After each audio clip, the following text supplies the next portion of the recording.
this evidence, saying that the Queen was really privy to, and in favour of the plan, but that it was not to be expected that she would commit herself to it in writing.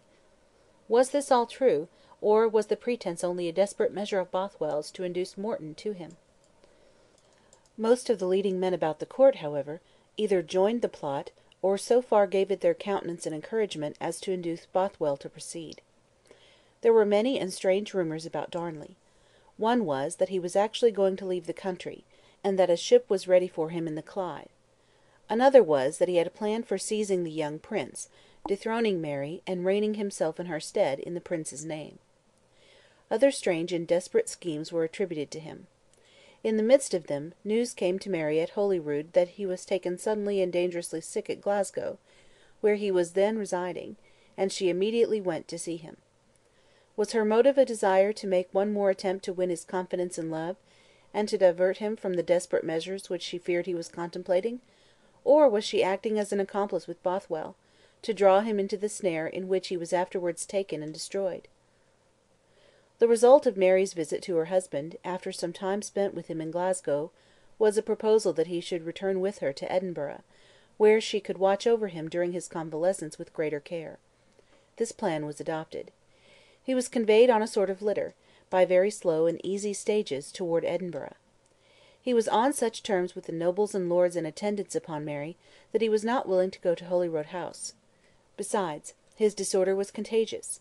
It is supposed to have been the smallpox, and though he was nearly recovered, there was still some possibility that the royal babe might take the infection if the patient came within the same walls with him.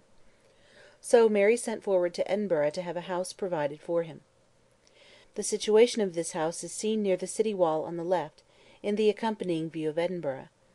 Holyrood House is the large square edifice in the foreground, and the castle crowns the hill in the distance. There is now, as there was in the days of Mary, a famous street extending from Holyrood House to the castle, called a Cannon Gate at the lower end, and the High Street above. This street, with the castle at one extremity and Holyrood House at the other, were the scenes of many of the most remarkable events described in this narrative. The residence selected was a house of 4 rooms, close upon the city wall. The place was called the Kirk of Field, from a kirk, or church, which formerly stood near there, in the fields. This house had 2 rooms upon the lower floor, with a passage-way between them. One of these rooms was a kitchen, the other was appropriated to Mary's use, whenever she was able to be at the place in attendance upon her husband. Over the kitchen was a room used as a wardrobe and for servants, and over Mary's room was the apartment for Darnley. There was an opening through the city wall in the rear of this dwelling, by which there was access to the kitchen. These premises were fitted up for Darnley in the most thorough manner. A bath was arranged for him in his apartment, and everything was done which could conduce to his comfort, according to the ideas which then prevailed. Darnley was brought to Edinburgh, conveyed to this house, and quietly established there. There is included in the book a following plan of the house in which Darnley was lodged. The accommodations in this house do not seem to have been very sumptuous, after all, for a royal guest, but royal dwellings in Scotland in those days were not what they are now in Westminster and at St. Cloud. The day for the execution of the plan, which was to blow up the house where the sick Darnley was lying, with gunpowder, approached. Bothwell selected a number of desperate characters to aid him in the actual work to be done. One of these was a Frenchman, who had been for a long time in his service, and who went commonly by the name of French Paris.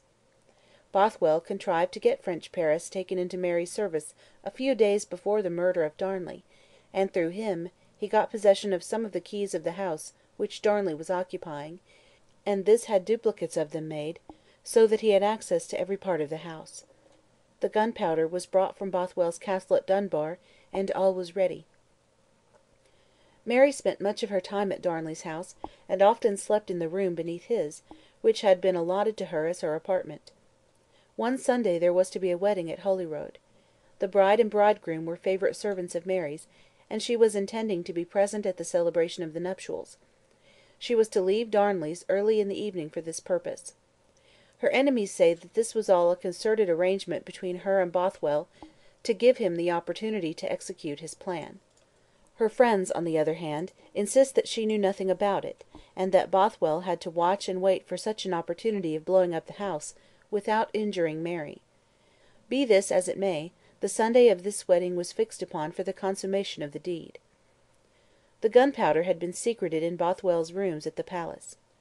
On Sunday evening, as soon as it was dark, Bothwell got the men at work to transport the gunpowder. They brought it out in bags from the palace, and then employed a horse to transport it to the wall of some gardens which were in the rear of Darnley's house. They had to go twice with the horse in order to convey all the gunpowder that they had provided. While this was going on, Bothwell, who kept out of sight, was walking to and fro in an adjoining street, to receive intelligence, from time to time, of the progress of the affair, and to issue orders. The gunpowder was conveyed across the gardens to the rear of the house, taken in at a back door, and deposited in the room which belonged to Mary. Mary was all this time directly overhead, in Darnley's chamber. The plan of the conspirators was to put the bags of gunpowder into a cask which they had provided for the occasion, to keep the mass together, and increase the force of the explosion. The cask had been provided, and placed in the gardens behind the house, but on attempting to take it into the house, they found it too big to pass the back door. This caused considerable delay, and Bothwell, growing impatient, came, with his characteristic impetuosity, to ascertain the cause. By his presence and his energy, he soon remedied the difficulty in some way or other, and completed the arrangements.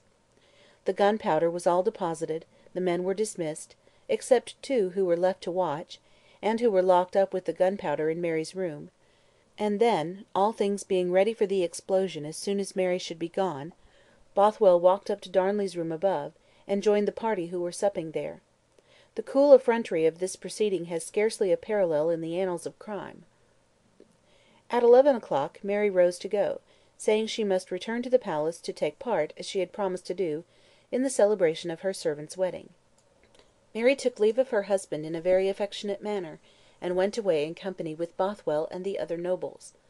Her enemies maintained that she was privy to all the arrangements which had been made, and that she did not go into her own apartment below, knowing very well what was there.